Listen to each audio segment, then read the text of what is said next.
Welcome to episode 10 of the Raj Kotecha Show. We've come a long way since episode 1. Thank you so much for helping us get here. I just want to take 1 minute before we get into today's interview to tell you a little bit about what to expect. Way back in episode 1, you heard me mention a name, Clayton Peters, who is the older brother and manager of Russell Peters. And working with Russell was one of the biggest springboards in my career. Well, recently, Russell was in the UAE and Clayton took some time out to join us on our podcast to have a chat with us. The reason why this podcast is really special is because this is a reflection of some of the conversations that Clayton and I have had over the last 15 years. Plus we had Vik on the show as well, which was a really key part of doing the Russell Peters after parties 15, 16 years ago. In today's episode, we talk about a broad range of topics, from how Russell and Clayton dealt with their time apart during COVID, life on the road, how they run their well-oiled machine, which has gone on to become really arguably one of the most successful and long-standing careers of any comic or person in entertainment. We talk about addiction, depression, mental health, and the sad loss of DJ Spinbad, one of their longtime tour DJs.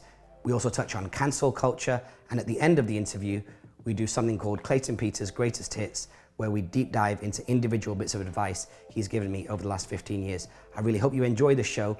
If you're watching on YouTube, you can get all this audio over on Spotify, Apple Podcast, and all those other podcast apps. And audio, folks, this is a special episode. We've also put it on YouTube, so you can enjoy it there with chapter markers down in the description. Enjoy the show. Let me know what you think. Welcome to Raj Kotecha Show, #1 podcast in Dubai. Here we are at episode 10 with one of our all-time North Star guests, Clayton Peters. Welcome to the show. Thanks, guys. Good to see both of you. Vic's in the house. What's up? I'm super excited for today. Yeah, me too, especially because Clayton's not done much in the way of press and media. One of his own regrets, which I'm sure we'll get into, but he did a great podcast with Nikki Singh. Shout out to him. That was very good. And the Sibling Rivalry podcast. So 2 great complimentary podcasts to listen to, but we're going to get into it in a very different way today, because I think that Clayton has, although he's covered some stuff before on podcasts, I don't think he's covered it with people that he's known as long as us. And I don't think he's covered it with people that he's impacted as much as us. And so today, hopefully, will be very special. Clayton, how you feeling? I'm good, man. I'm good. I'm excited to be here. It's good to be in Dubai. I love it here. It's good to see you guys. It's been a long time. Too long. When was the last time I saw you? Lunch 2017. Wow. We went in Toronto. Where did we go? We went to some beautiful spot, and we held hands. It was, and you were pre-Clayton. You were Clayton 2X before. Oh, okay, yeah. And now you're slim, healthy it's Clayton. More like 4X, really. At that point. Yeah. And now you've lost a lot of weight and you're looking great. And we're here in Dubai, in the part of Dubai that matters, which is the Business Bay downtown area, very close to the Burj Khalifa, in Clayton's suite, just kind of catching up after what can only be described really as a legendary weekend. Actually, I should say, for those who don't know, you've heard me talk about various mentors in the past that have impacted me. One being Rafa Ali, CEO of Skift. The other one being Gary Vee, very good friend of ours for the last 13 years. In that league of gentlemen is Clayton Peters, who is a entertainment business entrepreneur, brother and manager of Russell Peters, protector of Russell Peters. Protectorate of the realm. Yeah, and all round kind of like in terms of our context and our relationship, a kind of a mentor, episodic mentor. And a good place to always start then, before we get into what's happened this weekend, is maybe just to go back to the beginning of our relationship so that people know how that kind of started. So many of you have heard in the past, especially on episode 1, that I became a fan of the music of Starting From Scratch, and I ended up going to his 15-year anniversary party. And I was hanging out with Cardinal Official in the VIP section, and Russell's name came up, and I said, oh, this is a dude who I've been seeing on the wall of the Comedy Store in Manchester. He used to perform at the Frog and Bucket, saw him on UK television. And Cardinal was like, man, that's a very good friend of mine. Walked me out of the VIP, marched me across, grabbed Russell, came back, and the original conversation, which I'm remembering now that you're here because acting as a conduit, was I spoke to Russell about potentially doing original ringtones, because he just started bubbling on the web at that point. And I said, maybe some of these things could be potential slogans. And he said, no worries, talk to my brother. It never happened for one reason or another. And then fast forward maybe to around 05, 06, word is that you're coming to London. Russell's coming to do 1,200 seats. I still had your number on my phone. I was at Center Parks, which is like this kind of like domestic, like in nature cabin, log cabin kind of experience. And I still remember ringing you. There was no international minutes in those days. It was just pay full price if you're dialing overseas. I remember calling you and pitching you, getting off the phone. This was before you could Google people's faces and stuff, and being like, sounds like a reasonable guy, and it sounds like he's going to actually trust me to put on an after party. And that's where our relationship kind of started. Yeah. You don't remember that call, do you? I don't remember that call, but I do remember that. I don't remember the call specifically, but I remember the essence of the call, if you will, in that you were a very smooth talking young guy. Okay. I knew you were young and you were very smooth and you were just pitch. Oh, God. Right? But not in a bad way. I don't mean that in a bad way. I mean, like, you just knew what you were talking about. You had all your talking points on the tip of your tongue and you knew what it was you were selling. And I was impressed by that. I was well impressed by that. Yeah, and we appreciate the early endorsement. It was at that point that actually it became a lock-in point. There's two lock-in points between me and Vik when it comes to working together, and particularly in this business. One was we were DJing. I was DJing in Leicester. I was booked to DJ, and he was looking at the turntables being like, is that all it is? I can do that. And then he started DJing. And the next was when I called him and said, hey, listen, Russell's open to doing an after party with us. Are you down? And he just said, I'm down. And at that point, no hesitation. Yeah, at that point, it just became like default involved in pretty much everything. So here we are in Dubai. Congratulations on selling out the Etihad Arena a couple of days ago. Thanks. I really had a lot to do with that. They were all there for me. First show post Corona. You said you had some doubts about it being full, and you said that's something that you always feel. I'm always Chicken Little. Since the day we started this thing, my brother and I. So we started together in 2005, and I've never taken our business for granted ever. And 2005 to now, you're talking about 16 years, coming up on 17 years together. We've had the longest run playing arenas and large venues of any comic in the world, worldwide. There's bigger comics, there's funnier comics, that's for sure. My brother will be the first one to tell you. But we've had the longest run of playing these size venues for this long. So I didn't take that show for granted at all, especially because it was our first international date post-Corona, which is still a thing, obviously. It's just been a long time since we've done a big show like that. Our last show, just to put it in some context, our last big show, if you want to call it that, was in all places of Grand Rapids, Michigan.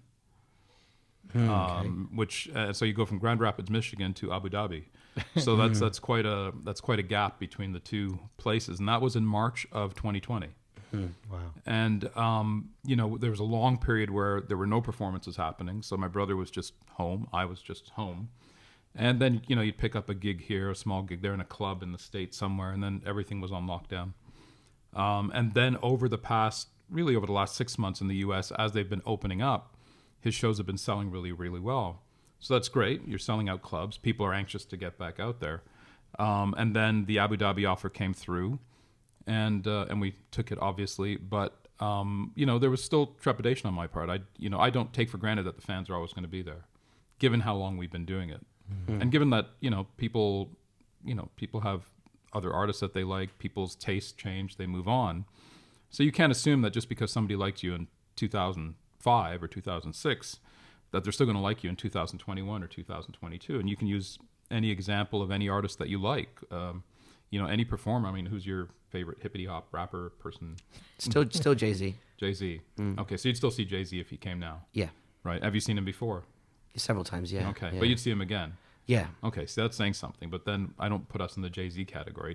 And by the way, I wouldn't put me in the Gary V category. Oh, the man's yeah. a legend. Yeah. Okay, yeah. there's no way that my name and his name should be spoken in the same sentence. I mean, I disagree. Yeah, I disagree as well. I mean, and particularly to us as well. Yeah, I think that's the context. Yeah. Oh, well, the context around that. But yeah, I'm a big fan, big admirer of his. Yeah, no, we're definitely going to make that email intro. It's more so the fact that when you get to this stage and you've seen kind of the city we live in and you know the general quality of life here, there are a few people outside our family that have actually stepped in and said, hey, here's an extra 5 minutes of advice, here's an extra 10 minutes of advice. And very few people that's actually resonated with, especially with the egotistical motherfucker like me, who kind of doesn't really listen to a lot of people. But you find yourself listening to the Garys and yourself, and you're like, okay, this is an opportunity to level up. And what's also impressive is, the first thing I said to Vik when I saw him after the show the other day is I said, we just need to work harder. You look at the way that you run your team, you look at the fact that it's just constant arenas, constant tours, constant Netflix deals. Now, television, you've got that momentum as well. I'm like, damn, man, like this crew just keeps working and getting harder, not to be crass, but just getting money and achieving things. Yeah. And it's slick. Like, it's inspirational. Yeah, they're slick. The operation is slick. Everyone knows what they're doing. Everyone knows how to do it. There's kind of almost from the face of it, there's no flaws in the way it's operated. Well, that's how it's supposed to look. Yeah. And that's the thing, yeah. tell me about that time then. You said, you were working together for 17 years. Obviously, you're blood brothers. You've talked about in the past before about literally being his protector. What was the period of time like when you guys went apart? How did you maintain your brotherly relationship, and how did you maintain your client-manager relationship? You mean over COVID? Yes. It's actually been really, really hard. It's been really, really hard because the last time I saw him was in Grand Rapids, Michigan in March 2020. And the next time I saw him was in March 2021 when he came to Toronto to film something for a week. And so it'd been a full year that we hadn't seen each other. And he had a lot of stuff happen in that 12-month period. Like he went through a lot of personal turmoil during that. And it was difficult for me because I couldn't help him. I couldn't go to Los Angeles. I couldn't travel. And I was just watching it from afar, and it was really, really, I really internalized a lot of it. And there were periods in 2019 or 2020, where things looked like they were about to take a turn, like we were going to get this thing, we're going to get this TV show, we're going to do this, we're going to do that. And then we just kept getting kicked in the balls, especially the last quarter of that year. And I knew he was going through a lot of personal stuff at the time, relationship stuff, baby mama stuff. And I remember one point in October of last year, literally breaking down in my office because I just cracked. It was the, we weren't doing anything. There was no momentum. We had no plan. We couldn't make a plan. But fact is, we weren't unique in that position. It was the entire planet, right? It wasn't just the Peters brothers who couldn't make a plan. It was you guys couldn't make a plan. You were doing what you could do, but everything was so uncertain. So it was very, very trying emotionally and from a mental health perspective during that time. And I feel like in some ways we probably drifted apart a lot during that time. We didn't talk as much, and then because he was going through stuff, he was much more moody, and I was much more moody, and so you're maybe sometimes a little shorter with each other than you normally would be. So it was really, really tough. And even now, it's like this is the first big gig that we've done. It's the first time we're being international for a while. And so we finally had, we were able to have lunch together when we first arrived here. And that was pretty cool. That was the first time we'd really spent any one-on-one time together. And we talked about a lot of stuff, but it has been very, very hard for us to maintain the thing that we have always had. And that's been a real challenge, really, really been challenging. How did you feel on the other side of the break when you broke down in your office? On the other side of it, did you feel like, okay, that's all I need to do. I need to do that once, or did you feel like that could be the beginning of a program of maybe operating differently or getting some additional help, support, calling on friends? Because you carry a lot of this machine on your shoulders. Well, I internalize a lot of things. It's generally my nature. I'm a bit of a loner by nature. I don't have a lot of people around me. I'm not, I'm not antisocial. I'm not what you'd call an introvert, but I'm quite happy alone. So I tend to internalize just about anything that's going on in my life. So I didn't really reach out to anyone or anything like that. I just kind of dealt with it, right? And then things started to come back, and bits and pieces of business started to come back into place, and that made me feel good. But it was an existential crisis for me during that time, as it was, I think, for many, many people. I'm sure you guys had your moments where you were sitting there going, who am I? What am I? What's happening? The world is shutting down. And what does the future hold? Right? Not just for me, for my family, for, everybody else. And to that point, even for Russell during that time, you're an entertainer. You're used to being on stage. You make people laugh. So when you're a comedian, more so than an actor, it's an immediate gratification. You say something funny, the audience laughs, it washes over you. That's the food you need. That's what sustains you, and that's how you identify yourself. You take that away from someone, and they go through an existential crisis of, well, wait, if I'm not doing that, and I'm just sitting at home, well, who am I? Like, that's where I get my thing from. So you can imagine for other artists, like actors and things like that, who have to rely on scripts and all these other people to make things happen. His is even more of a thing where the drug that he needs isn't there. So, he went through that as well. And I'm sure, again, It applies. I'm not to generalize, but I'm sure it applies pretty much across the board to all the comedians and performing artists that are out there. That if they can't be doing their craft on stage in front of people, then what are they doing? Who are they? Do you watch Russell's interviews? No, I don't. Did you see the clip on, I think it was Joe Rogan, you put me onto it, where Russell said there was a period of time where he was going through the Hollywood Hills and he felt like just not taking a corner and just going straight. Yeah, I'm aware of that. Yeah. When you see what you've built and knowing your brother, when you became aware of that, how did you feel knowing that something that you've built, he was considering actively engineering a demise that nobody wants? Well, on the one hand, there's sort of two perspectives on that. You talk about something that we built, which is a business, right? And the thing about business is business comes and goes, money comes and goes, transactions come and go, relationships come and go in business. And I've always been acutely aware from that from when I first started out. But what you're talking about there is a whole other level of angst and anxiety, and it's somebody you love, and they're saying, I just couldn't take it anymore. My life was so shit at that point that I just wanted to end it. And that's a tough thing to hear, but I was aware of it while that was happening. I was aware of that darkness that was enshrouding him. I mean, I suffer from the darkness myself now and then too. So I'm familiar with it. I understand it. But the hardest part of that is there's nothing you can do from a distance on something like that. You're more, in that situation, he's more influenced and taken care of by the people who are closest to him physically, right? Because those moods come and go, and so you sort of deal with it with whomever is in your proximity. And again, I'm in Canada. Nobody's flying. We can't fly. We can't cross the border. And I can't go there to help him. So it's quite a helpless feeling. And especially in the role of protector. In the role of protector and big brother. And, I've talked about this before where, on my dad's deathbed, he said, look after your brother. And that was before we were doing anything like this, right? That was well before we were in business or there was any hint that, success was going to come the way it came at us. And I took that very seriously.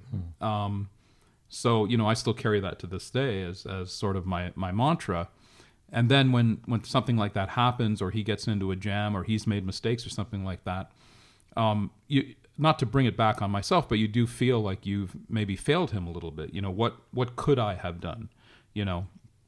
And what should I have done, or what can I do? Not making it about myself, but just sort of taking on that mantle of protector and big brother. And in those situations, there's really nothing you can do. Analogous to when we lost Spin. We lost our DJ Spinbad last year to alcohol, basically. And we watched that demise over the preceding 4 years. And it almost seemed inevitable that was going to be his fate. And so even after Spin passed, there was so much collective guilt with the crew, with his family, with his extended family, with the people we knew through Spin. We did a Zoom remembrance thing for him shortly after, about 45 days later, in accordance with the Japanese custom. His wife's Japanese, and everybody on that call said they all collectively felt guilty about his passing, and all were wondering if there was more that they could have done to help him during that time. And I kind of pointed out that we all did everything we could for him. Everything. Rehab, financially, advice. I sat him down. I gave him the tough love. I remember when we were in Norway and I watched him, smuggle booze out of the dressing room, which we'd actually locked. And then during the show, somebody unlocked it and said, okay, well, I guess the show's on. We can, have the beer for afterwards. We're winding down the show. And he got off stage and he said, I'm going to the bathroom. I said, okay. And then I watched him walk back to the stage with three beer bottles stuffed into his sweatpant pockets. And I could see them bulging out, right? But he's going on stage. I'm not I couldn't grab him or anything. And then after the show, I sat him down. I gave him the tough love. I said, you got to fix this. You've got to get through this. And he, I don't have a problem. But we could see that he did. And we literally all did everything we could. So where I'm going with that is that, you always feel responsible. You always feel a bit of guilt. What else can I do? And in the context of what my brother was going through at that time, there was really nothing. there was really nothing. He knew that people loved him. People love him all over the world. His family loved him. He was supported. But, when it comes to mental health like that, when it comes to what I call the darkness, when it comes for you, it's tough. It's tough. And like I said, I've had my own issues with it over the years, and I get it.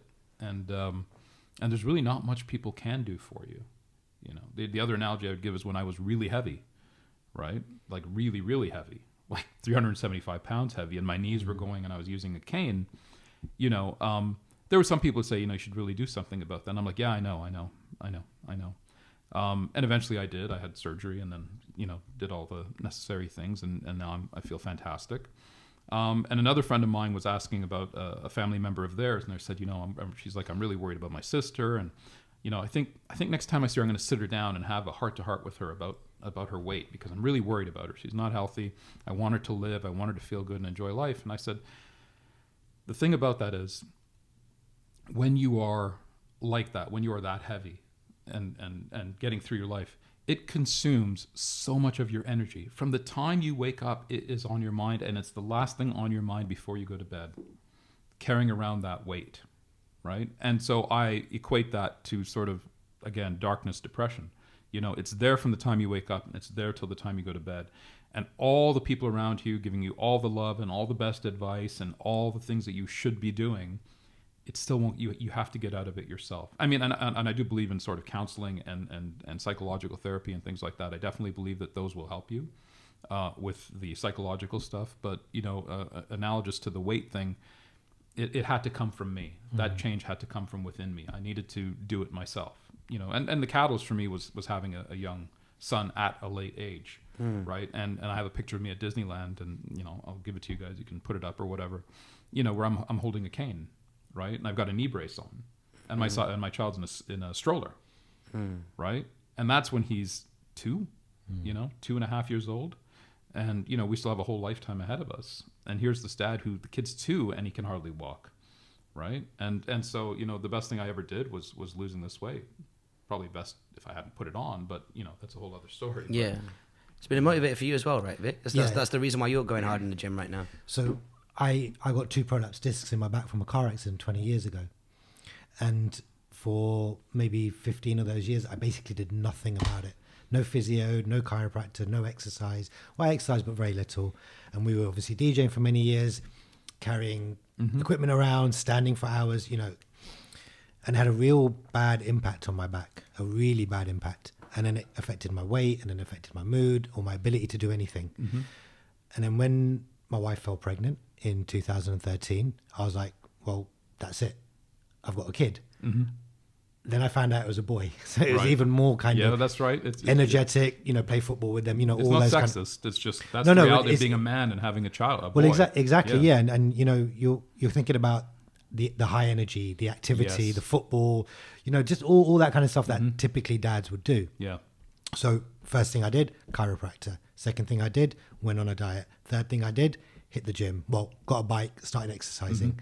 Then, as soon as I could, I started swimming. And then I lost a ton of weight. Yeah. My back, miraculously was so much better. And obviously not miraculously, I put the work in. Mm-hmm. And then since then, my weight has fluctuated. But over the last sort of 18 months, it went downhill. And I've restarted that journey again. Because I'm like, well, my son is about to turn 8. Mm-hmm. He's the most energetic kid that I've ever met. And I need to be there. And I need to, be around him and entertain him and take him around and do the things he wants to do. And if I can't do that with him, then, no one else will. It's true. Plus, I want to look good. Yeah. Vanity's one of those. Listen, for sure. I suffer from vanity in a big bad way, and middle-aged vanity is the worst. It's rather sad, really. But what I will say to that is, like, my son's the same age as your son. Yeah. And all those things, And I've met your wife. She's beautiful. Yes. Your son is a stunner. Yeah, he is. I mean, this kid could be modeling. He's a beautiful kid. Thank you. And yeah, I mean, that's really what the big motivator is. And I've got the same thing. And I've got a boy who's like all boy. Mm. Like, he literally, the day I was leaving, you're packing, you're getting ready. But he came with basically a list. He goes, well, today, before you go, because I'm going away for a week. He's like, we're going to do tennis, we're going to do baseball, and we're going to fix my RC car. And I took care of all 3, and we're playing tennis in the middle of the street. We live on a court. so we can play on the street. We did baseball, did the RC car, but like he was very determined about that. And so I'm doing things now that I haven't done in 40 years, 30 years. I'm playing baseball in the street, and then we're playing tennis and we're playing hockey, and then he's playing basketball, and then he wants to play soccer. You might have been wondering what that little sound effect was. It's because we had an impromptu break to eat something. We just finished up talking about fatherhood and we just had some food. An appropriate segue might be to delve a little bit into that. I've always wondered, Clayton, you and your brother have two very excellent redeeming qualities. You are very stoic and wise, and your brother's very generous. Is that something that was passed down from your father? In a previous interview, you said that your father is 50% you, 50% Russell.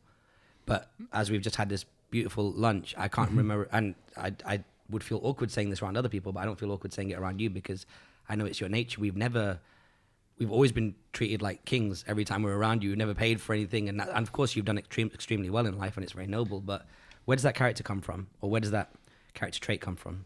I don't know. I think it's just a human trait. That's what we're supposed to do. Well, Russell gives away Rolexes to Joe Rogan. I mean, there's got to be like... That's, you guys are a bit...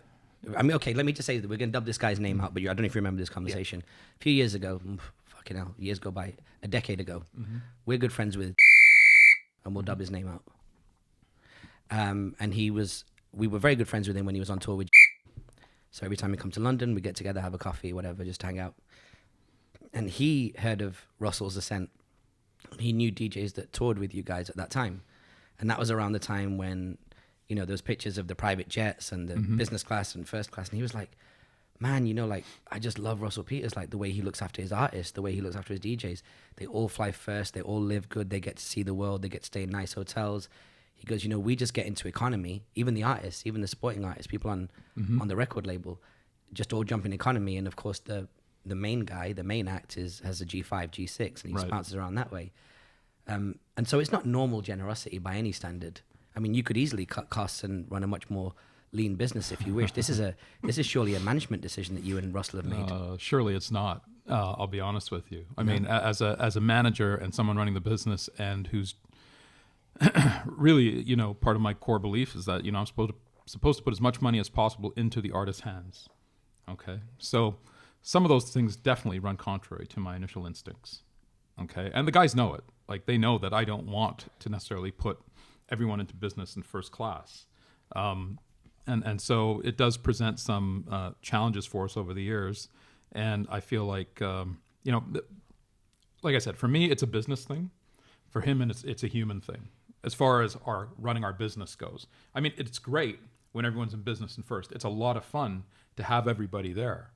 And it's cool. Like, it's fun. You look over, there's your friend in his suite, their suite, blah, blah, blah. You're drinking. Everyone's having, well, I don't drink. But, everyone's just, you've got that buzz of like, look at us. Look at what we're doing. Is this not cool or what? Like, who'd have thunk it? We're all working class guys. There's nobody with us or in us that's not from that working class background. And I really embrace that. I really take that on. But that being said, then sometimes I'll sit back and I'll just see number signs over each person's head. I'll see dollar signs. There was a sketch on 30 Rock where Alec Baldwin's character, he's looking around the room and all he's seeing is dollar signs over each person at the conference table as to how much they're costing him. And sometimes, yes, I do look at it like that. I'm not going to lie about that. But my brother is very, very clear on the fact that this is what he wants and this is how he wants it to be. And so I have to respect that fact, right? And it, like I said, it has that moment where you look around and everyone's just enjoying themselves, or you're at the back of the A380 at the bar and all the guys are there and they're all drinking and they're all having a good time. And I think that is also part of what fuels him, the fact that he can bring these friends of his on the ride with us. So, that's that. So I think I'm probably more like my dad in that way. I'm definitely more like my dad in a lot of ways, and then he's a lot like my dad in other ways. So we keep I keep seeing that in him, in us. My mother always says, I'm just like my father. Okay. So from her perspective, it's a bit of resentment. You're just like your father. And he's just like my mother. But then at the same time, he moves. He literally moves houses like every couple of years. And that was my father. We moved every single year just because he was restless. My brother's got that same restlessness. Then my father, but then on the other hand, my father was much more focused on, doing for his family, right? And making sure that everybody had. So he sacrificed a lot to make sure that, that he was taking care of his family. That was the first priority. That was the most important thing to him. And I really internalized that part of things. As far as generosity goes, I think that's probably perhaps more of my mother than my father. I have a story about Clayton's generosity, if I may. It's a short story, and it won't embarrass you. But you remember when we first started and we went to Bristol with the guys? Yes, and this was one of the stories I wanted to talk about. I'm so glad it's you talking about it. Yeah, go ahead. So I don't know if we're going to say the same thing, but it's specifically about Clayton's generosity. It's the hotel story. That's it. Yeah, tell the story. It's a great story. It's a really simple story, actually, from my point of view. You were doing a tour in Bristol, and you invited us along to... No. Maybe I've got that part wrong. That bit, I was like, they said, we're going to go from London to Bristol. Yeah. I think the first stop we went to was Birmingham outside. It might have been Birmingham or Leicester, because Leicester was part of that tour. We went to Birmingham, yeah. And they said, we're going to go. And I said, how are you going to go? And they said, we're just going to have car service. And me, like a dick, went, we'll drive you. Yeah. I'm the shittest driver in the world in my own car. And we got a bigger car. We rented them. We got two cars. And we started driving up there. We were late to pick you up, probably my fault. And then we got up there, and then we dropped you off at the hotel, and we were like, fuck, what are we going to do now? And then Clayton said, do you guys have a hotel? And we were like, no. And then you were like, well, okay, no problem. We'll get you a hotel here. And we're like, we'll get you a room each. I was like, no, we'll share. It's like, no problem at all. Yeah. To the generosity point. Yeah, so carry on. Well, no, that's it, really. There and then, and we were in the Hilton, and there and then you said, no, don't worry. We'll give you a room each. And literally you said to the guy, 2 more rooms. He sorted it out. And then we went into our own rooms in the Hilton. Now, it's not because it's the Hilton or anything like that at all. It's just on the spot. You made a decision based on your generous DNA. Thank you for saying that. Yeah, and I tell you one thing, that really changed the way I look at things. It's like, you're not where you are now back then, but you still had that level of generosity, that still, that level of giving.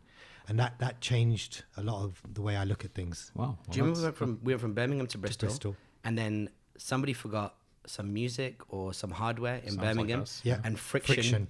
DJ Friction was with us, drove back to Birmingham to pick it up, and then drove back to Bristol before the show started. He's a G. And I remember there was one time you told me, and we'll talk about social media in a second, but I said, how do you feel about, doing some content or things like that? You were like, no, I don't like it. So we're thinking about MySpace. You were like, I hate it. And I remember you said to us, like, don't do like the whole like trying to get drops thing and things like that. And I said to Friction, you can come along for this ride, but do not ask Russell for a drop. We've been told absolutely not. And fucking 2 weeks later on MySpace on some Sony Ericsson, you see a drop from Russell. And I'm like, well, firstly, Russell gave it, which is fine. But secondly, also, when it was time to ride, Friction went back by himself, did what he had to do, and came back. And I think at that point, that's when Friction went to LA, he'd go to Russell's house and he'd DJ with the rest of the DJs. And when I went to Russell's house as well, in 07, the one that was on an angle. Yep. Cahuenga. And we went to, again, just treated like a king. You're 27 years old. You don't know your head from your ass. And you're up and down Beverly Hills, Rodeo, eating all the best restaurants. Russell went shopping for Porsches or Audis or something. I've got all the old footage on from 8mm tape. I'll give it to you. Oh, yes, please. So, And one more thing about that trip, and I told you the other night, you taught me how to use cruise control. and cruise control is the best thing in this city, without a shadow of a doubt. So thank you for that too. And to give an idea of how much time has lapsed, now we have self-driving and auto assist for it too, which I use all the time. Yeah? Yeah, I love it. There you go. I love that. But thanks for that. That's very nice for you to say. I don't know, just, it would just seem to make sense. I mean, you guys are helping us out. You're driving, you're schlepping along with us. I mean, I get that it was like a bit of a thrill for you too. Yeah, right? massive thrill. But I didn't sort of look at it like, these fucking guys. All right, come on. Yeah. But we're all, we are very egalitarian that way. That is a big thing with us, with me, that everyone's sort of treated equally to a greater degree, depending. But when it comes to the audience, even for example, on that same note, we're very, very specific when we go on sale.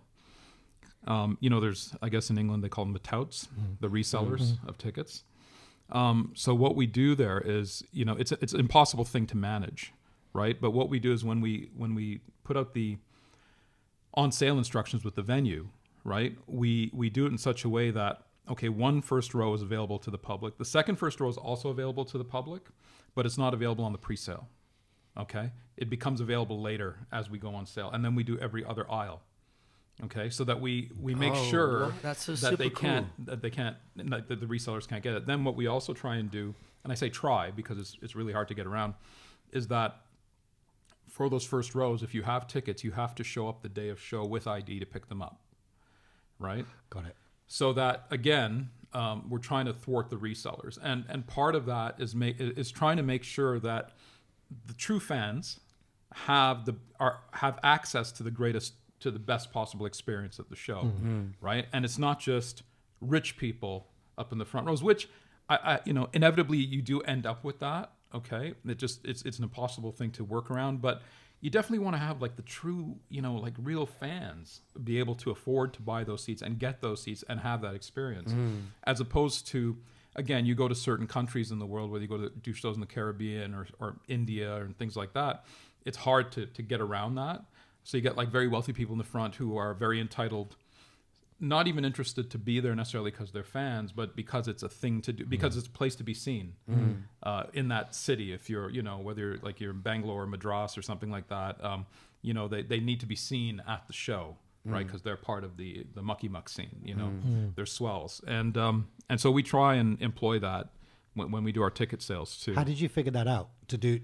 How and when did you figure that bit out where you go, okay, alternate? And I asked, I said, how can we manage this? Is there a way for us to ensure that it's not just the resellers buying those tickets and that true fans have access to them? Because every time you go on sale at a very large venue, like the Air Canada Centre or the Scotiabank Centre now, the building itself has a built-in pre-sale. That's part of the deal. Okay, so if you're renting the arena, the building has a built-in pre-sale for their season ticket holders, right? It's a perk for them. So what we say is, well, your season ticket holders can have half of the first row here and half of the second row here and then third and alternating. And then when we go on general on sale, then the real fans have access to it. So it's not just people who can afford to pay $100,000 for a skybox for a year or whatever, but that the real true fans can still get those tickets. So that's how we kind of orchestrated that. Who did you ask? Just out of interest. I asked our promoter in Canada, Harold Levin. I said, what can we do here? I said, what can we do? And that's what they came back with. They said, well, we can hold back these and we can do that. And then you just implement that as a procedure going forward and say, oh, well, if we could do it there, then we can do it everywhere. Because when you get in those big venues, I'm sorry, I'm going off on it. No, it's very interesting, yeah. You're stuck in that Ticketmaster vortex, or a vacuum, really. You have no way around it. You can withhold X number of tickets, but it's a Ticketmaster building. They will do your ticketing for you. There's no way you can say, well, I don't want to do Ticketmaster, because they're going to charge 7.5% ticketing fee. They're going to charge another 10% printing fee. They have all these built-in fees, plus they're garnering the revenue and getting a piece of the action off of every ticket as it is. So they're just double dipping. And I find that really bothers me a lot, because you're just taking advantage of the fans, right? And I mean, that's one of the reasons we didn't do as much with Live Nation as we could have in North America once they bought Ticketmaster, because I just felt like, it's one of those things when you do some of those shows, you're like, I know there's another 50 grand sitting around here somewhere for us, but we just can't access it, right? Because they're getting the food and beverage. They own the buildings in many cases. So they're paying themselves rent, okay? Then they're doing ticketing, and then they're charging fees on top of the ticketing. So it's just, you're dipping. And I get it. As a business perspective, if you can get away with it, okay, well, why wouldn't you, garner as much revenue as possible? But as a consumer, it offends me. And so I applied that to our business, which is maybe not necessarily a good thing, but I stood my ground as best I could against the massive multi-billion-dollar multinational, as much as one little guy can do something. Well, speaking of Live Nation, I've got 3 business strategy questions, and then we're going to dip into Clayton Peters' greatest hits, which is the things that Clayton said that we Yeah. use on a daily, like not daily basis, but on a very regular But we basis. reference, yeah. Just that we always talk about between us as well. Like, so number one, this is before his greatest hits. It's just stories. Story number one, the second after party that we did. For those who are listening, of course, you remember that we got hot in the early days of our career because we were allowed to do two after parties for Russell Peters. Love Soul. Love Soul, yeah, exactly. Well, that's the sting now that it's going to be on the next mixtape, and then we, the first year where we did it, I totally fucked it. I gave everybody a free drink when they came in, even though London promoters who are from London said no, pre-sell tickets, pre-sell tables, make your revenue up. And as a combination of a £3,000 minimum spend, we spent 1,800, and then they took me for 1,200 on my card, and that was a big loss leader for us.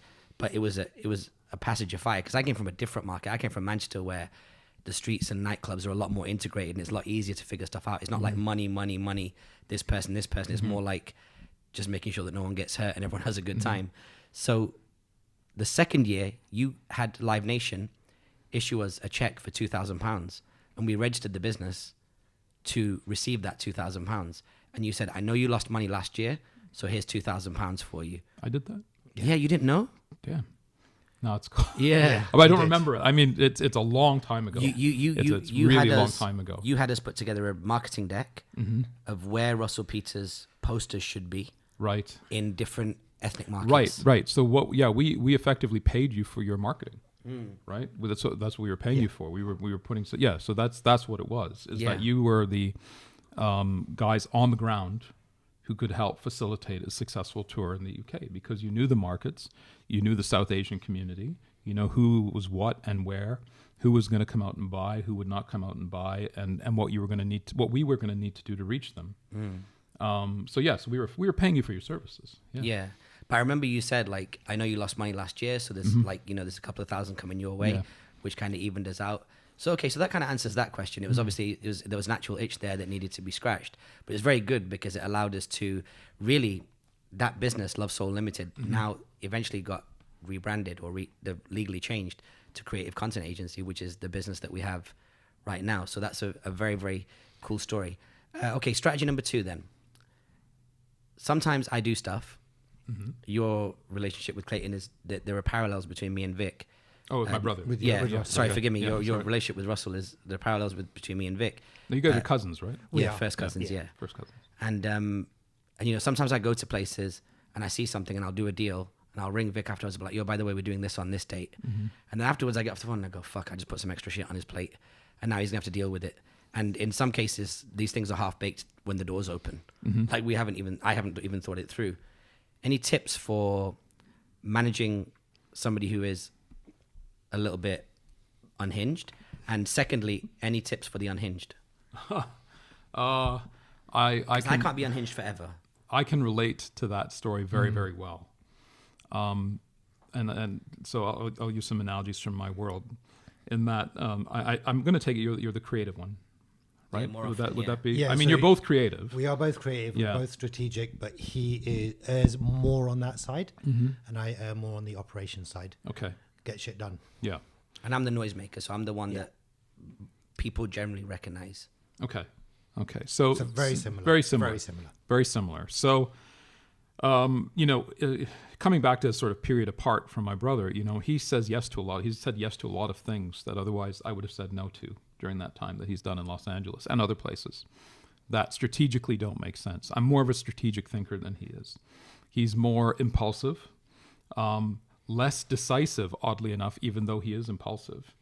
And then sometimes things just land up on my plate. Or another thing that happens is he says, you got to talk to this guy. He's got this idea. And, I've already been approached by that guy, but somehow that guy's found a way to communicate with him. And he's like, oh, you should talk to him.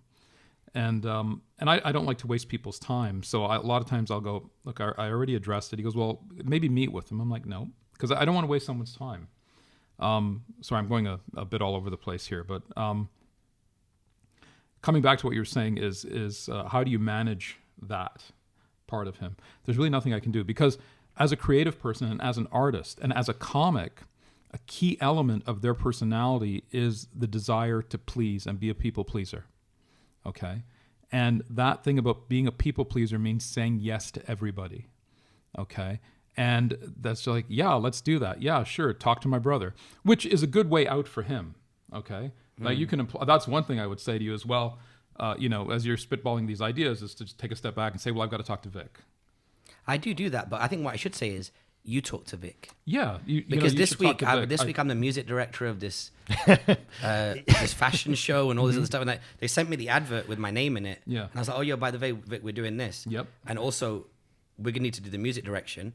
I'm gonna take all the credit for it, but I need to be out there working the room. So you might be the one letting the models out. The irony being, just to segue a little bit, that's what he just said about the musical direction. That's actually what I do as far as a DJ duo is concerned. Obviously we both play out, but that part of it, when there's like musical direction involved, and that's the bit that I do, ironically. But he's selling it as he's doing it. Yeah? And I don't have a problem with that. No, I have fundamentally no problem with that, because I don't care about the kind of face or the glory or whatever it might be. Yeah. I'm like, I want to get the work done, want to earn the money, want to go home, see my wife, see my kid, have a good. That's it. No, I only thought of him to do it when I saw the advert. The video came through to my phone, the trailer with me in it, and I was said to him, "Oh, by the way, we're doing this." Then I realized, hang on, if he does it, then I can work the room, because it's 10,000 dirhams a ticket to be in this room. Wow. So I was like, well, if my name's everywhere, then everyone's going to be nice to me and talk to me. Yeah. So then if he does the music, I was like, I don't even care if they point to him and go, and thanks Raj Kotecha for doing the music, and he takes a bow.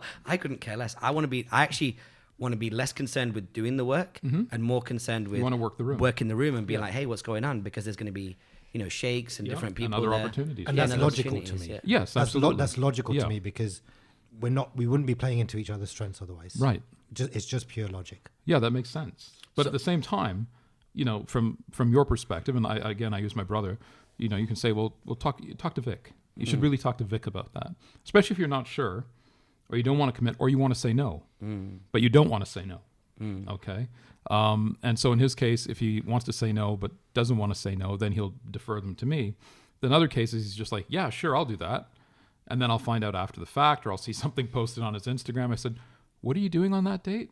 He goes, oh yeah, so-and-so asked me. I said, how much are they paying? He goes, no, I'm not taking any money for it. I said, fuck, they're making money. And they're making money off your name. Sorry, I hit the mic. Yeah. They're making money off your name. I said, you should get something. Nah, it's okay. That's what makes me nuts. I can't stand that. And it's not because I'm greedy. It's just I don't like anyone being taken advantage of. And I don't like see my artists being taken advantage of. And the analogy I'll give you is, I was talking to the agency that reps him. I don't know if it was this incarnation of it or a previous one. And they were talking about Mark Burnett, the guy who created Survivor, right? And all these other franchises. He works on Apprentice as well, right? Yeah. He's worth hundreds of millions of dollars. So I said, what's the strategy when Mark Burnett goes in to pitch his new show, right? It's going to be a winner, and obviously there's going to be a lot of money made by the network. It's like, how does that work? Is he easy on them, or they said no, he's just as mercenary about getting every penny that he should, because why would you allow them to take all the money? Like, you're a viable brand unto yourself as Mark Burnett. You're bringing them the opportunity. Therefore, they're going to make money on it, but you should still get the lion's share of it, right? You don't want to leave it on the table. And they also said it's just a way of keeping score. Yeah. Right? I mean, making money is a way of keeping score. How am I doing? Right? So I do like making money. I do like money very much. And I do look at it as a way of keeping score if we're winning or losing. Can I ask, how did you manage, if at all, has it reduced the amount of times that Russell might do that? And how do you kind of get it to reduce? What do you mean reduce? So instead of like saying yes to everything, and you'll see it on his Instagram or whatever it might be, and typically it being free, has it reduced? And if not, how can you get it to reduce? And if it has, how did you? In terms of him saying yes to things and then being stuck with it. Well, that's the thing, because here's where people being strategic and manipulative comes in, and me not being with him 24 hours a day, which is what I would need to do in order to sort of thwart these off. I'd like to be there with two lightsabers, nerd alert, to fight everybody off all the time, and it's impossible for me to do. So I've just got to let it ride. I've just got to let it go. And I mean, sometimes I'll reach out to people and give them shit and say, well, what are you doing? And the moment they say, well, Russell said yes, all bets are off. Like, what am I going to say?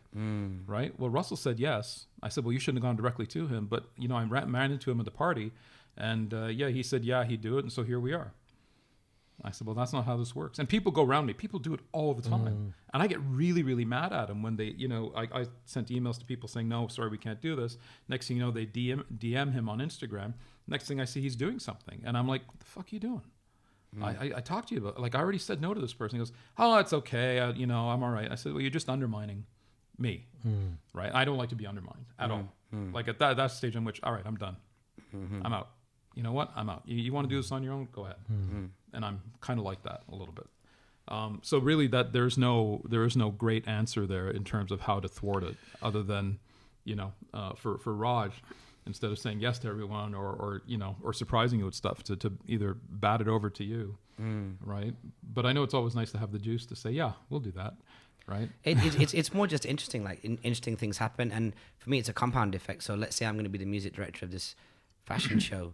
Like, I don't know what's going to come of that. But what I do know is that as a result of saying yes to a lot of stuff, randomly 3.5 years later, whilst having a coffee in Bali, someone goes, oh, Raj, you did my cousin's wedding, this, that, did something. And all of a sudden another deal comes off it. It's incredible. I mean, it can't happen at scale because obviously then it is frustrating when I do waste my time on certain things. But then it's such a compound effect, like popularity is popularity and ego mined and harvested and then leveraged well basically means that you don't need to have a quote unquote marketing department. You're just an always on billboard. You are the brand, and people will gravitate towards that brand if they see the value in it. Yeah. And that's cool. So I get what you're saying in terms of saying yes and just rolling the dice. Like, yeah, sure, let's give it a shot. And that's how we were when we started. We were like, everyone's saying we can't do London. I have the emails from the guys who said, I forget which company it was, but I have the email still where they said they looked at his material and said, I'm sure Russell's a very funny club comic, but if he's going to come to London and think that he's going to be successful here with the Indian population here, I think he's mistaken. If he wants to do some clubs, I'm sure he'll be okay. And then we came in and we wrecked shop, right? But they told us we couldn't, right? And we took it on a flyer. So it's a similar type of thing where it's like, well, let's do it and see what happens. Well, perfect. That's my third question. When we first met, you were telling me that, very similar to the London story, somebody on the West Coast didn't believe, and you, in the vein of DIY and do it yourself, you booked your own first large venue on the West Coast of Canada in around 04, 05. Yeah. And you walked out of there with $1 million in cash in a briefcase. Well, and we're not. We can maybe some of that might there. I think you've got a combination of events there. Yeah. Sort of mashed together. But the story that goes behind Canada is, so I left my corporate world in 2005. In spring of 2005, I stayed on as a consultant until August. You were an ex-oil and gas guy. Oil and gas guy. Yeah, I hated every minute of it. And I was having trouble at work, and my brother's stuff was just literally going vertical at that point. And we talked about working together, and his idea was that I'd become his assistant, and I said, no, that's not going to happen. I've gone from running companies for people, now I'm going to be your assistant and your older brother. I said, I don't think so. So he said, well, I'm a manager. I said, okay. So then we wanted to do a Canadian tour, and we knew that the market was there for a Canadian tour. Like, we knew from the momentum that we were, all the feedback we were getting that the market was there. And we had already started, at that point, we were already data mining in terms of people registering on the website to give their email address so that we could notify them of when he was coming to town. And we did that globally. So we started data mining. That was the first thing we started doing on the website. Register here to find out when Russell's coming to your city. And then we went to Just for Laughs. And we said, look, we want to do this tour across Canada. And they're like, well, you really need us for that tour, like in order to be able to be successful, because we're a bigger brand than Russell is. And I said, well, I don't know. I said, I think we've got something here. I think we can do it. And they're like, well, no, you kind of really need us to do it. And I said, I don't think so. I think we can do this. So we partnered up with a man named Harold Levin, who did, in effect, take a chance on us. And he ran the Yuck Yucks Club in Ottawa. And he says, okay, well, let's do this. So then we did our first Canadian tour. In theaters across Canada, and we sold everything out immediately. And then 6 months later, we went back to the well again. How many seats were we talking? We're talking about like 800 to 1,200? Yeah, you're talking 1,200 to 3,000 in some cases across the country. And then we came back and we said, okay, now we want to do arenas. And again, everyone's like, you guys, come on. No Canadian comics ever done this. No one's done anything like this in Canada before. I said, well, we're going to do it. And we sold out the Air Canada Centre in a matter of hours, the first show, and then we sold out the second show after that. And we did all the arenas across the country. And it was that Air Canada Centre show where at the end of the second show, I looked across the room to my brother and I pointed one finger up in the air and I said, million. He said, what? And I said, there'll be $1 million in your bank account tomorrow from these shows, right? And that was mind-blowing. That was an absolute, I mean, obviously it's a game changer. And it's that moment of like, oh, we're really doing something here. And I just comes back to the whole got to look after your brother thing, right? And it's like, all right, I did that for my brother. Like he did it. It's not like I made him successful or I made him funny or I made the people come, but I had done all the things that I had to do in order for him to garner that revenue, right? And that was a huge moment for us. That's when we really knew we were actually doing something and that we were going to be, we didn't know that we were going to be successful. I mean, maybe you're a flash in the pan, maybe it's a one-off, maybe it's a fluke, right? But, you know, obviously this many years later, it wasn't. And yeah, that's that story of people saying we couldn't do something. And same in Australia. We had an Australian promoter visiting Canada. I said, you know, we want to come to Australia. And they said, well, you know, in order for you guys to be successful, you got to come down 6 or 8 weeks ahead. You're going to have to do marketing and maybe you'll sell some tickets. And I said, no, I know the market's there for us. Then went back to his agency at CA and I said to the partner, Rob Light, and I said, we need to get offers for Australia. And he says, well, we're not being able to do so. I said, okay, fine. So I'm going to take Australia off your plate. And I'm going to go out and get it. And he very wisely, and I've applied that in ongoing business. He said, well, no, we can't really let you take a market and run with it by yourself, because then all of a sudden you're going to say, well, you know, I think we're going to take the UK and do that by ourselves. Or I'm going to take, you know, this market and do it by ourselves. Like they weren't allowed to access Canada. So we'd already had Canada carved out for ourselves. But he says, I can't allow you to really do that. So leave it with me and we'll get you somebody. So Adrian Bohm in Australia, he took a chance on us. You know, he was the first one to take a chance. And we went down and we were selling out like we'd go on sale, just like in Canada. 48 hours later, we're adding second, third shows in Melbourne and Sydney, big markets, the main markets in that country. And then Adelaide and Perth and Brisbane. And he had never seen anything like it. He said he couldn't believe it. Right. And then subsequent to that, then we've always been very lucky and very successful in Australia. Then we've gone on to bigger, we've done the arenas, the Rod Lavers, all of those things. And then it was, I guess 5 years ago, you know, my brother gave Adrian this beautiful Rolex, this gold Rolex. And Adrian was like moved to tears for it. And he says, well, why are you giving me this? He says, because you literally took a massive chance on us when no one would talk to us. Like you really did take a chance. Like he really did put his money where his mouth was and said, okay, let's see what we can do, boys. And so he gave him that watch. And that was just a way of saying thank you to him. We did the same for Harold in Canada too. And Harold was also moved to, he said, in all my years, like he's done the Rolling Stones, you know, like he says, no one's ever done something like that for them. And that's, you know, it's not to make us sound, you know, magnanimous or overly generous, but you know, you've got to look around and look at what you're doing and say, wow, that's pretty cool that they took that chance on us. Just a couple of guys who they didn't know from Adam and said, yeah, all right, let's do it and see what happens. That story sounds familiar. Right. Yeah, it's you with us, Right? yeah. Well, Like it's basically that. Can I just ask a follow-up question? So I know you don't do many interviews, but to that point, you've mentioned in previous ones that I've heard that every entertainer has a 7-year cycle, you know, a peak and a decline. They may have longer careers, but typically within that, you'll see this 7-year cycle.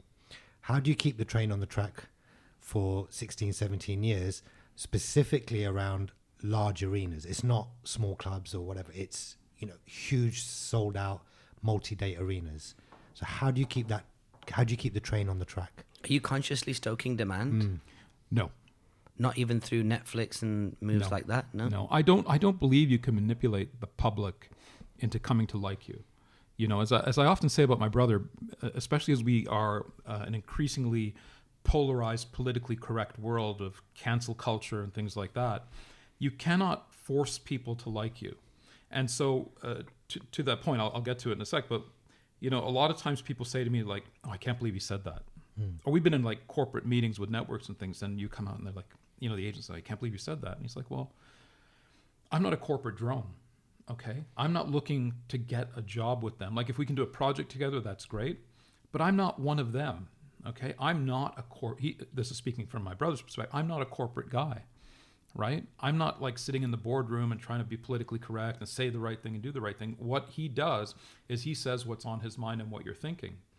So, so to that, what happens is that, in terms of trying to manipulate people, I say to people, he's not running for public office. Like, he's like, how can he say that? Or on an award show, he said something and they're like, he should be canceled. He shouldn't be allowed to say that. Well, he's not asking you to like him, right? And so that's a really fundamental difference from any of our business strategies. Is like, he's not asking you to like him. He's not saying he's the best or the funniest. He's an artist doing his thing, right? If you like him, that's great. If you find him funny, that's great. But he's not going to start apologizing for things he's done or acts that he's done 10 years ago and say, oh gosh, I shouldn't have done that because a bunch of liberal arts recent college graduates are being overly sensitive about their safe spaces. And I can rant about this for a long time. Okay, because they have been mollycoddled by their parents and now they're going out into the world and they think that everyone should be protecting them from any sort of deviant thought process that doesn't align with theirs. I won't rant on about that any further. But the point is that he's not asking for people to like him. He's doing what he wants to do as an artist. And what I think what we're seeing is, and one of the reasons that we've been able to keep this train on the tracks, is that, you can't manipulate the public into liking you as an entertainer. You can get, if you have a record label, there's things record labels do and record companies do to, to create demand for an artist. But after this many years, Taylor Swift, 15 years from when she started, the record company's not behind her the same way they were when she first got on board. So, but Taylor Swift fans are still there and Justin Bieber's fans are still there. And there's some people who have that kind of longevity where their fans are going to come out and support them no matter what or who's behind them. And I think we've been very lucky because we've had an organic growth.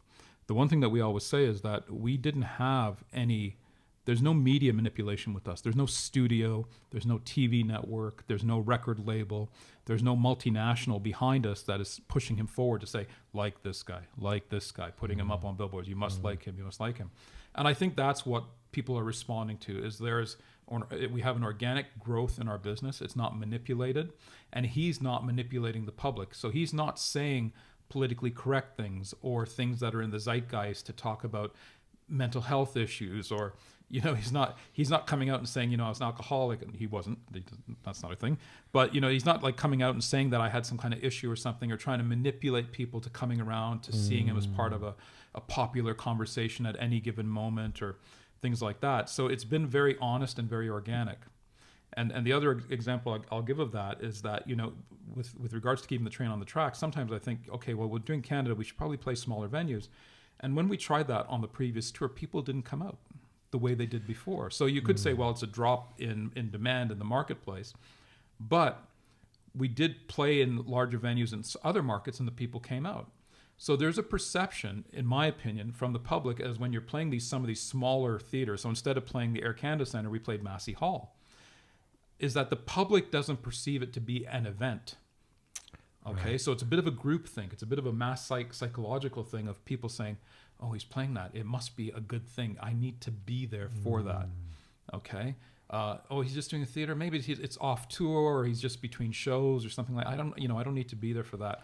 But the moment you go into some of these bigger venues, people are like, oh, he's doing. Okay, this must be important. I want to be part of this cultural event. And so that's what I think we've benefited from, and that's him. Okay, I got to say that's him because I'm much more conservative, right? And I have that Chicken Little thing of the sky is falling and nobody's coming. So it's a nice balance between the two of us when he says we should do this, and I say no, we should do this, and he goes, no, I think we still got it. Let's do it. But again, just to that point is that we don't feel that we've manipulated anyone. And this is where political correctness and things like that and corporate think where people don't understand. Well, how does he get away with saying that? Like he shouldn't be able to say that anymore. That's de rigueur now. You can't do that. Like it's just it's stuff that we fought against, and I think that there's a big chunk of the population who's pushing back against that, and that's where we are garnering new fans. In the States, we see a lot more white middle Americans coming to a show because he's not politically correct, and that's not sort of a tactic or a strategy on his part. That's just who he is. He's just honest, and I think people respond to honesty. Amazing. Thank you. Cool. Well, listen, a little interim pre-finish. We were going to say this at the end, but Vic's got to leave. but just a little something for Matthew. You said he's a nerd, Oh, so something nerdy for him. thank you. Should You're I very open it welcome. now, or Or if you want to destroy his dreams. Well, Oh, right, yeah. It's a we present for said him. Matthew, not Clayton. I know it's got a cummerbund on it and everything. If I um, put it through X-ray, it's not gonna on the flight. Shouldn't Is be a this problem, an right? in-suit case or is this a carry-on? Is there anything sharp in here that's gonna look at me? How There old might I be am? some sharp stuff. Yeah, in there might be. It's nothing Just dangerous. shove it in your suitcase. I'd probably Yeah. recommend Okay, suitcase. that's all I needed to know. And it's Thank got you. the Emirates red.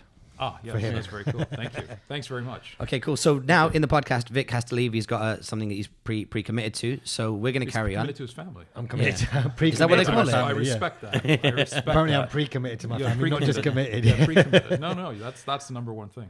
Thank Okay. you, Clayton. Thank Appreciate you. your time. Thanks, man. Appreciate it. It's been good to talk to you again because it's been longer since I've seen Vic. It's been 10 It's years been minimum. Yeah. 02. Oh, two. Yeah. Wow. So 11 years. Wow. Cool. All right. Thank you. All right, Thanks, awesome. man. Good to see you. Thank you. All right, so shame that Vic's going to miss this one because I it's miss him really already. Yeah, I know. There's a void. It's like he's still here. There's a 5'7" void in the room. The next and final part of today is Clayton Peters' greatest hits. Oof. You mentioned that you would even consider writing a book of your sayings. No. That's what you said. Oh, okay. You said I would consider writing a book of my sayings. I don't think I have anything that fantastic to offer. Well, let me. I throw- have thought about books, but there's the Canadian part of me, and then there's the, there's that self-doubt part of me where it says, no, who the fuck am I to write a book about anything? What would be in the hypothetical book though? If one book was to pass the pulpit, which one would it be? I don't know. I want to write fiction, believe it or not. I have some fiction that I'd like to write. There is a personal story to be written about my life, but again, that just sounds massively egotistical on my part. So I can't really get my head around that too much. And then if you want to talk about a business book, I guess it would be interwoven with anecdotes of my own work life and the things that I've learned along the way. So, but even that, you say, again, you kind of take a step back from yourself and say, well, who the fuck am I to write a book about business or my life? What's so interesting about me? That's a tough thing to get my head around. But your operating system is grounded and humble, and that's something that I'm sure a lot of people would like to explore. Like I'd say I'm grounded. I wouldn't say I'm very humble. I think that if somebody came along and said, well, I'm very successful in business and I'm humble and I'm grounded, I'd be like, well, I'd like to explore that. I'd like to explore that person's brain and see how they do it. Because for me, I come from such a place of scarcity. Do you know what I mean? Like we didn't have things.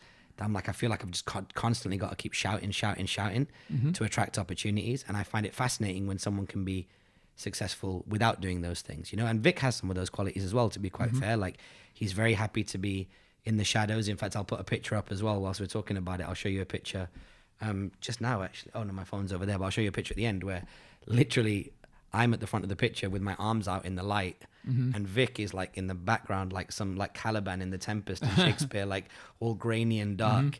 And it's like it's one of those things that I really find quite fascinating. So actually, a book, what I would read, it would be a book about just navigating through the world that you're in, which is arenas, Netflix, global branding, a global brand, and still just being like a chill out dude. You've heard this before. I have heard it before, but again, I like everyone, am plagued by self-doubt. I don't see myself as anything special. And therefore, that to me seems, again, massively egotistical to think that I've got something great to contribute when there are far more successful people out there than me, much smarter people than me in this world, which have had much greater successes than I have. So again, it's that thing. And also, I'm a Canadian. So I'm a terrible self-promoter. Okay, I'm a terrible negotiator for myself. I've fucked up deals for myself over the last couple of years where I go, wow, like if I was negotiating for my brother, massive deal, fantastic, I would have got him a lot of money. Negotiating for myself, forget about it. It's a really, really strange paradox that the Gary Vee's of this world will tell you, you've got to negotiate for yourself, you've got to do for yourself. But that's a tricky one for me, and I think it's a Canadian thing in me where it's just not part of our persona to self-promote. Americans are fantastic at it. You look at a Kevin Hart, The Rock, these guys are not shameless. I use the word shameless self-promoters, but not in a negative way, in the way that I admire, but I could never do that. And same with my brother. He's not like that either. I could wear a t-shirt that says shameless self-promoter. I came up with the idea when I was 18 years old because I was like, all I'm going to do is promote and make noise. But I will say this, if you imagine the population in a triangle and you say, okay, there are many more people that are more successful than I am that deserve to leverage their ego and make more noise. But within that triangle, you're towards the top. And so whereas there may be people that are more successful, there's always going to be more people by population below you.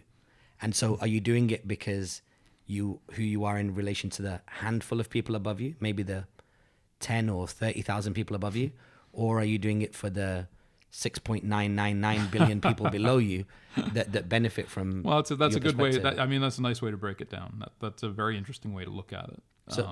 So let's get into the weeds then. Let's get into some of the greatest hits. First lesson that we use. If Love Soul had like an operating system, this would be one of the lines of code. You said to us very early in life that people, there are two types of people. People that will either force you down to their feet or people that you have to force down to your feet. You can obviously correct that phrase to make it the right one. Over time, it adjusts. But what was the phrase and what do you mean by it and do you still believe in it? Well, that was a phrase from my dad. So in the early 90s, I lived in Germany. And, my dad had done business in Germany when he was a young man. He had traveled there. And so we sort of ran on this parallel thing where all of a sudden now his son, at that time I was still in my 20s, was now going off to live and work in Germany. And the one thing he always told me about the Germans, and this is not racist or anything, because I love the Germans, I love Germany. I had a very good life there. I had a great life living in Europe. I love Europe. But his one thing was, the thing about, he said, they're either at your throat or at your feet. Better to keep them at your feet. Okay. Right? And I always remembered that, that always stuck with me. Better to keep them at your feet than at your throat. And it makes perfect sense. But it is a good way to sort of step back and analyze your business relationships with some people. And I think in show business, it's a great phrase to live by. You better to keep the studios at your feet than have them at your throat. It's a great analogy for show business. Yeah, I mean, it also applies to show business too, it's a little trickier to kind of, you're talking about massive multi-billion-dollar studios and things like that. But, if you've got a good product, then people are still going to be at your feet. When they're at your throat, what kind of deviant or nefarious behavior are we talking about? We're talking about backstabbing or manipulation, or, what are the examples? That's a good question. I'll be honest with you. I can't think of any offhand in terms of, nefarious behavior on their parts. I mean, they will try and take advantage of you. They will implement a star system with regards to your client. There's a star system in the U.S., and that means that there are certain A-list people, and then you gradually go down the list of the alphabet, right? A, B, C, D, E, F, G. And so a way that they kind of manipulate, you say, well, you're not really where you were then. They'll try and take you down, and they'll try and not keep you down, but there's sort of an organic ebb and flow of an artist's life. And so sometimes you're up on top, you're on the top of somebody's list, and other times you're at the bottom of somebody's list. And even if you yourself know, so we know, again, this is a bit schizophrenic on my part, we know that there's still a global demand for Russell, right? And we know that he is more successful globally than any of the other comics in North America. But what they'll try and do is they will diminish that success. It's like the old rock and roll joke, we're huge in Luxembourg, okay? Even my business partner sometimes says, tell them about how big you guys are in like Dubai. And I said, no offense to Dubai, but in Los Angeles, no one's going, oh, wow, he's huge in Dubai. Right. Okay. It's the David Hasselhoff in Germany thing, right? Yeah. It's great that he's huge in Germany, but what does that mean to us in Los Angeles? It doesn't mean anything. Success in America, and as far as Americans goes, means only success in America. That's the only thing they recognize.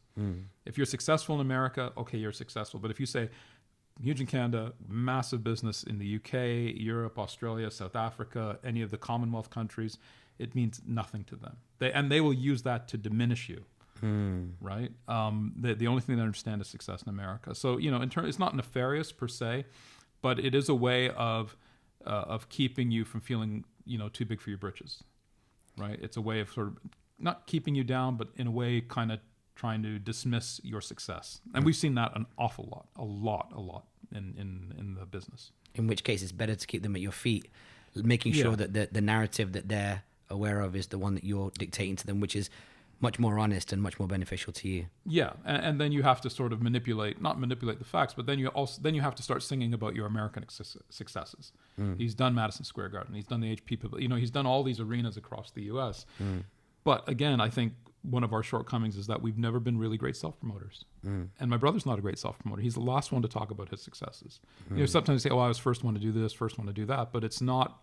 We continue to tell that story, but it doesn't always register. And I think, that's where, he did a thing with, I heard, Kevin Hart was talking about the fact that he was the first one to sell out the Air Canada Centre. It's just fundamentally not true. My brother was the first comedian to sell out the Air Canada Centre twice over 2 nights, right? But he's like, no, I was like, it's things like that. And he who screams loudest, they end up telling the story. But it's funny, on Kevin's podcast, Kevin said that Russell set the standard for what a successful comedian should be. And when Kevin was broke, Russell would pull up in Bentleys and Kevin would be like, wow, like there's that much money available as a touring artist. So yeah, that might have been a brain fart on behalf of Kevin Hart, or unless he just meant to own the narrative. But I think maybe he meant to own the narrative. I mean, braggadociousness, if you come from hip hop world. Yes. Right. Yeah, yes. So being braggadocious and thumping your chest, I mean, that's an essential part of hip hop. Yeah. Right. So my brother does have that to a degree, but at the same time, it's, I think there's that Canadianness to us where it's like, well, we know what we've done. Right. I know what we've done. Yeah. Right? Yeah. I had a funny conversation with, well, it wasn't funny in the context of what he does as a profession, but we had a conversation the other day, and I said to him, over all these years, you've always felt that the acknowledgement from your comedy peers and entertainment peers hasn't been there by way of, lack of TV roles and film roles and things of that nature. And recently, Russell's obviously made fantastic inroads in the last 5 to 8 years with classic hip hop stars who have embraced him and shown him so much love and vice versa. And I asked him, has that filled the void? And he goes, yeah. He goes, I know who loves me now. And he goes, if you look at my comments, he goes, it's just all the people that I grew up adoring. And he goes, he feels great about that. Like, that's good for him. That gives him the validation. Yeah. And if that's good enough for him, then that's great. Yeah. Yeah, superb. Let's get into a second one. Though actually, I'm going to save the best one for last. The sharks only swim forward. Definitely one of my favorites. I love that line. Yeah. I don't know where I got it. Okay. I don't know where it came from, but there's just a fundamental belief that sharks only swim forward, right? There's no looking back. How does that help a man? How does that help somebody define their path in life or their career? Mistakes, lost opportunities, don't look back, don't go back. Just keep looking forward, because that's where the future is. There's nothing you can do about the past. And it's true. Sharks only swim forward. And that's where your food is. That's what they're looking for, their next meal. They're looking for their next opportunity. And I really do believe in that. I mean, I'm very introspective. I'm very much a navel gazer and thinking about what did I do wrong? What could I have said wrong? I mean, I literally know people who lie in bed at night and play back their whole day. And then the next day they'll come to you and say, I said this thing to you yesterday. I was thinking about it last night. It was really bothering me. I hope I didn't offend you. And I'm like, no, it was nothing. And they said, I was lying in bed last night playing back my day, and I felt bad about that. Sometimes I will do that. And I do that quite a bit. But at the same time, I'm very future focused. And it's about the future. Another analogy I'll give is that a friend of mine, who I've been friends with for, over 40 years now, he's doing his PhD. So he's the same age as me, but he's doing his PhD in education. And he was talking to his mother. I mean, we're men in our 50s. And he was saying to his mom, I'm thinking of doing my PhD in education. He's in education. And he says it's going to take 4 years. And she says, well, those 4 years are going to come, whether you like it or not. Either way, you might as well do something with it. And that really stuck with me, because I thought that was pretty profound, because it makes perfect sense, but you forget that, right? And somebody says, well, if you do this now, 4 years from now, you could have X, or you will achieve X. And sometimes when you're in the moment, you're like, fuck, that's 4 years away, man. Forget that. But those 4 years are coming. So you better do something, right? Because at the end of that time frame, you want something. You want to have achieved something. You want to have grown personally, spiritually, financially, just as a human being. So again, that does come back to the sharks only swim forward. You've got to keep moving forward. You can't get stuck in what mistakes you've made or what the past is or where you come from. It's the old Rakim saying, it ain't where you're from, it's where you're at, right? And that really does apply to that. It's really about looking forward. And so sometimes like I get on my brother, I'm like, dude, what are you doing with these guys? And he's like, no, man, that's so-and-so and that's so-and-so. I'm like, yeah, that's great. But, you know, again, to me, that's looking back, right? We need to look forward, right? We need to be focused on where we're going next. And what But I think maybe in the absence of the validation that one would typically seek, which is from your peers and your contemporaries, in the absence of that, it creates a vacuum. Yes. And then what does get pulled into that vacuum? Like for me, and I'll speak very honestly here, like I've had a tremendous amount of success in the sense that I've never been stomped out. 3 recessions, never stomped out. Always had some cool shit going on. We've got My Friends, Your Friends, which is a video I'll show you in a little while. There's 4,000 of us. I built a community of 4,000 of us here in the city. There was the Russell Peters after parties. There was launching 2 books for Gary. What else? Some other brands, the stuff with Fat Man Scoop and all these other bits and pieces. It's like, I've never achieved the high level monetary success, as in like, you know, mom, dad retire, here's a house, you know, all that kind of stuff. But yeah, I can actually pick up the phone and call people who, if I know I'm ever in a stuck situation, will help me out. Yourself, Gary, other people like that. And also examples like this weekend, like you come into town and I have an experience over a 36-hour period that no money could buy. Like there was no tickets available for some of the things that we did outside the show. You couldn't buy your way into these events. This was by invite only. This was only through, you know, generosity and people showing you love. Relationship. Yeah, and through the relationship. And the relationships to me are so valuable because I kind of feel like if I pushed myself, I could monetize a lot. I think that's the reason why we're going into education in the next 10 years is I'm a pretty decent strategy guy. I can show you how not to die in business, essentially. And now is the time to kind of leverage all that and kind of harvest it, as it were. Yeah, I think that's a great idea, especially in this country, in this region. A lot of the young people, especially a lot of the local people, they haven't had that exposure. They don't know that side of things. You know, there's a lot of people with a lot of money who don't necessarily have those thought processes or understand those thought processes because they've been born into it. You know, my brother did the joke recently when he was here. He goes, "There's some people here so rich." They've been rich for generations, and you say, "How did you get rich?" And he says, "I don't know. We just are." So, what do you do with that? You know, do you just languish on a yacht in the Persian Gulf, or do you go forward and do something with it? And I definitely feel like there's an opportunity for somebody like yourself, a self-made guy. You know, don't diminish what you're saying about you haven't been able to retire your parents, but you're a grown man making your own living, and you're out in the world, right? And that's all we can do. That's all we can ask for you. That's what you're supposed to do. That's what a man's supposed to do. And I don't say that in a sexist way, but I do have really old-fashioned beliefs in terms of what a man is. And that's not to say that that's not a woman. I can only speak as a man. But I really do have that old-fashioned notion that, a man goes out, he makes money, he looks after his family, he looks after himself, and he's focused on his future and what's going to come. I meet a lot of guys at my age in their 50s, early 50s, late 40s, who suddenly have spent the better part of their lives avoiding structure, avoiding success, and have just kind of cruised through it and said, "Hey man, look, I got this far without, bowing down to the man or taking a 9-to-5 or doing a real job." And then suddenly they're coming up on 50 and they're like, "Oh shit, I actually haven't achieved anything, right? I haven't built a career, a reputation, a bank balance." And there's an absolute panic. And I've seen it time and time again, that as guys come up on that 50 and then go into their early 50s and they haven't achieved those goals, that there's a lot of sadness, there's a lot of just a general feeling like life has passed them by. But they'd spent so much energy in avoiding trying to do things or taking chances because they thought they were being clever, they thought they were gaming the system and beating the system. And then it just catches up with you one day, right? You look at how long I've known you. I've known you since you were in your 20s.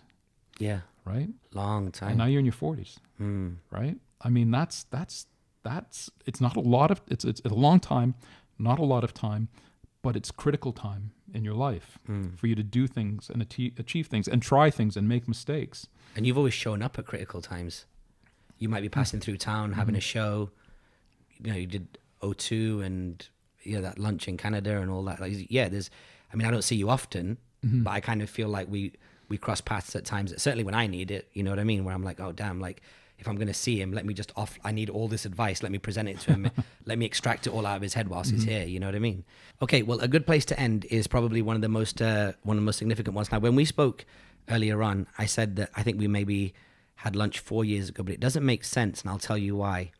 I'm 41 now, and it was in 2013 that you and I had lunch. Really? And I'll tell you why. I sat down with you and I said, hey, Clayton, obviously I want to grab as much out of your head as I can. I've just started going to Dubai. It's looking like a pretty good place. In London, I've got 2 or 3 in London, I had 2 or 3 contracts. I was doing some consulting work. Each one of them was paying there or thereabouts a full-time salary. Mm-hmm. So I was doing well. I just bought a nice apartment, 2-story apartment in London, had the black Benz, living that fantasy single boy life, had one of the rooms on rent. So, everything was just super good. And I was like, but I kind of feel like Dubai has more options. And at that time, I was coming here a few times a year, staying on my sister's floor because she had a 1-bedroom place. And I was like, I kind of want to make this change. I don't know what to do. I spoke to 2 people about it. I spoke to my uncle about it just before he passed. And he said, what are you worried about? He goes, ever since you've been born, every time you have 1-on-1, you always come back with 3. He goes, go to Dubai, don't think about it. And you, the other person I spoke to about it, and you said, the first question you asked, do you remember what you asked me? I do not. You said, how old are you now? And I said, I'm 33. And you said, oh, you're in your Jesus year. That's the Jesus age, yeah. Tell people about that. The Jesus age is that's the age that Christ is said to have died at 33. And I went through a crisis at 33 as well. And I know a lot of people that do. It's an interesting age. And because you're starting to feel old, but you're not. And you're starting to ask yourself that question that I was saying about some of these other guys who 20 years later should have asked that question at the Jesus age of what am I doing? Who do I want to be and where do I want to go? And that's still a question that I ask myself. Who am I? What am I? What am I doing? Where do I want to be? Who do I want to be in X amount of time? How do you see yourself in the future? So yeah, that's interesting that you were the Jesus age when we had that conversation. Yeah, and that gave me clarity because I was like, oh, you're meant to feel like this. This is the real. People say 25 is a quarter life crisis, but nothing really happens at 25. It's a fairly boring year. Like 23 and 28, not tremendously different. Minus, if you're in work, you might have a few more dollars coming in a year. But 33 was definitely like the first existential crisis you hit. And I thought about it even more, which is that whether you believe in Jesus or not, I think biologically, for a long period of our evolution as human beings, we were meant to die around our 30s. Yes. Yep. And so I think what happens is, as you know, the body is made up of cells and proteins and electricity. And I think the proteins send a signal to your brain saying, hey, listen, we're supposed to be dead. We're supposed to have had, I'm going all the way raw now, like, thousands of years, millions of years, actually. I call it genetic muscle memory. Right. So at that point, you're supposed to have had maybe 15 or 20 kids with 7 or 8 different women. Half of those women should have died. 2/3 of those kids should have died. And you should be on your way out. Yeah. Whether it be it could be anything from like septic cut in your body to coronavirus to anything. The flu. Yeah. Yeah, to the flu. I'm not saying coronavirus is the flu, by the way. Just to be clear, I do not believe that. Cancelled. Yeah. So then the body and the cells in the body go, hang on a second. We don't really know what we're meant to do beyond here because you've had all your jabs. That's really you've got a gym membership. That's really, really interesting. And so now we have to figure out, what do we do? And then the body goes, well, hang on a second, let me look around. People are surviving till their 80s and 90s. I need 2x what I've done already, and I don't know what that is. I don't know what I'm meant to be doing. So I believe that the Jesus age, and you say, Jesus died at 33, it's because we all kind of die there because the body is expecting to die for any reason. Yeah. And then you realize, you wake up one day and you go, I'm not dead. Yeah. Even if there was no threat. Yeah. The body somehow thinks that by now it should be gone. Yeah.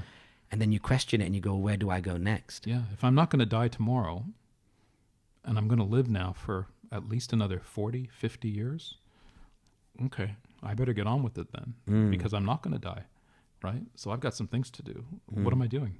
Where am I going to go? Who am I? That existential thing has been with me since my early 20s. 21 is where it kicked in for me. And much like you're saying 1 and 1 equals 3, I had the same history of 1 and 1 equals 3. Always landing on my feet, always finding a new opportunity, no matter how down I got. I remember being down to my last $10 in the 90s at one point. And, I took some hits, took some losses, but, just kept moving forward. And like a shark. Like a shark. And again, I wouldn't describe myself as a shark really, but I do believe that sharks only swim forward, and that's what you've got to keep doing. Amazing. Well, dude, I mean, it's so funny because people come up to me the same way. People see me as an older brother figure, and at 33, they'll come up to me and I ask them the question, how old are you? And they look at me so strange. And I'm like, that must have been the face that Clayton saw when he asked me, how old am I? But it works. It's a great piece of advice. I've also given the advice to women as well, and they've been able to relate completely. So for that and many other great pieces of advice and friendship and mentorship and support and risk taking, I'm very grateful to you, Clayton. I actually got a chance to say to Russell for the first time, because I don't see him that much. But the other day at the meet and greet, I said, listen, dude, before, you know, if I never get a chance again to say this, I really appreciate you like allowing us to do parties for you. And, you know, it was the lead domino in what led to just a great life that we have here in Dubai. And in typical Russell fashion, he said, why would you never see me again? You've known me for 17 years. And so I hope we know each other for many, many years to come. Same and, here. And I'm very grateful to you. I want to see how your story unfolds. I want to see your next chapter. I want to see what's going to happen. I'm very interested. I really am, because I see parallels to myself. I see somebody much smarter than me, and who is actively taking control of their lives, and that's got to be inspirational and motivational to other people out there. There's definitely a story to be told there. So I look forward to your book. Oh, I appreciate that, brother. Thank you so much for coming on the Raj Kotecha podcast. Much love. If you're listening and enjoying the show, 5-star rating and review on Apple Podcasts, please. Hit the follow button on Spotify. But all of the algorithm stuff does help. But what really helps is the streets, which is hit that share button. Make sure you forward it on. Yo, Raj has just done an interview. It's really cool. You might enjoy it. Today, joining me was Clayton Peters, entrepreneur, entertainment manager, and all-round good guy, big brother to many. Appreciate you, man. Thanks, man. Much Appreciate love. you. Peace.